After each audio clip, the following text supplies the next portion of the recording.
In the beginning, because of the thought that was in my mind when I first sat to meditate, I saw them as like a dead person that was really smart. And as time has gone on, I'm realizing that they are infinite intelligence and that they are as broad or as deep as the question that is being asked. So they no longer feel like a person to me, you know, like you'd talk to your dead father or someone. They feel like infinite intelligence, although they have very specific personality. I feel their love and their humor, you know, their appreciation of every person that they interact with. Their intelligence, that's probably the best word I would use to describe them. The stage I've reached, and I can't seem to, I see no reason to get past it, I guess. I remember once when I finally discovered the word ineffable. And what the word ineffable means is there's no words for it. And I had, even before this, I had come to the decision that the closer I got to understanding what all that is out there, the less words there would be for it. It's like I don't try to understand about how the electricity was created to make all this go around here, the lights and the sound and so on and so forth. I just know I just have to flip a switch, and I trust that the switch will turn the light on. And to me, our work with Abraham is like that. I've lived enough life, had enough experiences before Abraham and with Abraham to feel really, really good about the power of what they're teaching and the value to the individual. Life was really, really good before Abraham. We were very healthy. We had a wonderful relationship. We had a wonderful income. We had a wonderful career, business, fulfilling work to do, something that was really rewarding, something that I just absolutely loved. I thought I would never, ever, ever stop it. I always said if I never made a penny out of it, I'd keep doing it. I loved it so much. Still have all of that, plus all of that. But on the other hand, I now understand life. The big questions are answered. In other words, I understand the purpose of life is joy.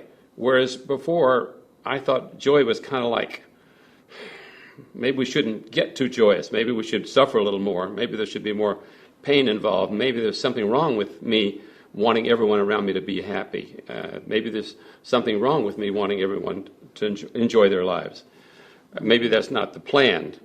And now I understand that is the plan, that's the ultimate goal in life. Our purpose for being here is to achieve joy. You can use the word joy, but Abraham says in the terms of to feel good. They say that everything that any of us ever do or ever want is for one reason and only. And we may look at those things that other people want as something horrible, but they only want it so they'll feel better. And so that's the ultimate goal for every one of us, is just to feel better, more better.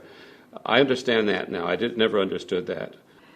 I don't, so many things that I didn't understand about things that were happening to other people or even to myself, now they're not mysterious anymore. Now, understanding what Abraham has taught us, now you can look at any situation and at least understand that it is changeable and why it's happening in the way that it is. So that's the biggest thing for me. And I'm not afraid of dying anymore. I'm not afraid of death.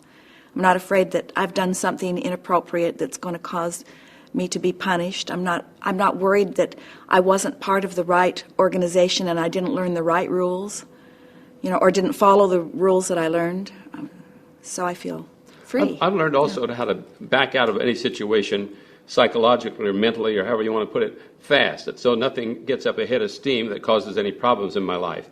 Often in the past I would let things get too far and then it's too hard to deal with, whereas before, with what Abraham's teaching us about listening to our emotions, I can catch something, it just barely gets off the ground before I change my process of thought and start focusing on something differently, and which then stops that creation of what was beginning to develop. I can see a headache pull back. I can see a little physical thing change just really fast in my life. I can see a relationship issue that would have developed years ago that I just instantly, by just gently changing the thought, to change that whole thing around. So we're sure and happier still, and more prosperous, and we feel freer. Yeah. And I'm extremely fulfilled. Yeah. We'd like to ask Abraham to come and speak to us. Okay. It just takes a few seconds. I won't move much. Just...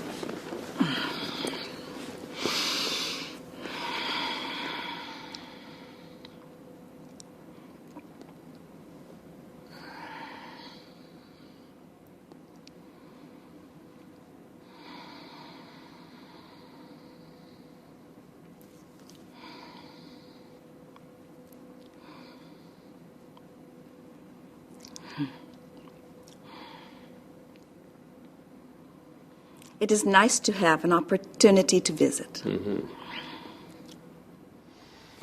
Well, I have some questions for you, and the first question I want to ask is, how can we believe this? How can we believe that one person can close their eyes and concentrate, and suddenly there's someone else there? Help me with that.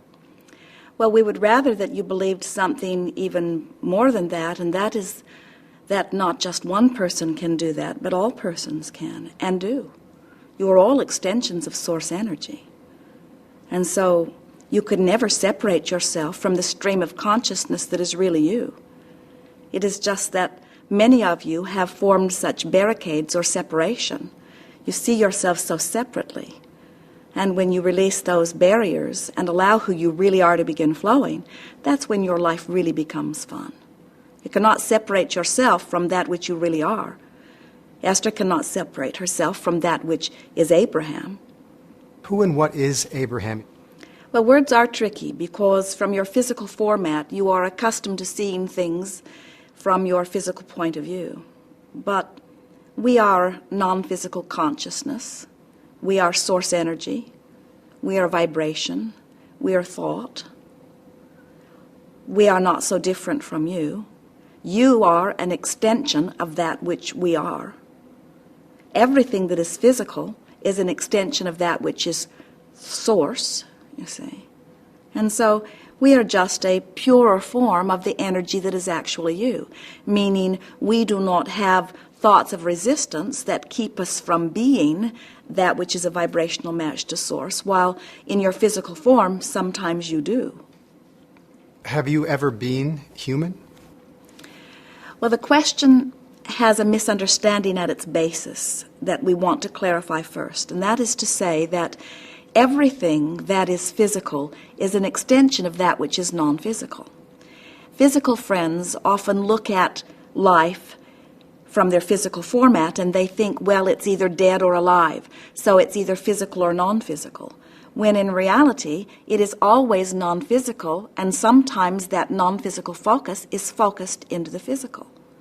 So the question, have you ever been physical, implies that we are not, right now, physical, while Esther and Jerry and you and so many others are the physical extension of that which we are. It's sort of like saying to your toaster, why don't you be the electrical current also?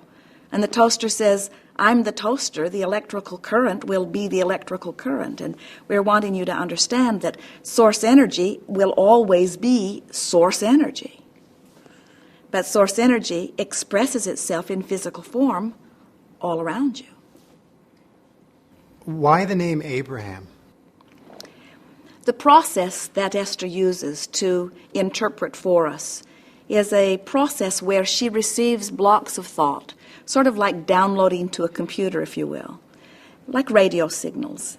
And Esther receives the block of thought at an unconscious level and then finds, also at an unconscious level, the physical word equivalent. So even the label Abraham was a label that Esther fashioned at an unconscious level because it was the best descriptive word that explained easily in one label, like you want your names to be, that which we are. In other words, we're at the heart of every religion that exists. We've been around for a very long time, and so it was just the best name. It also puts us first in the phone book.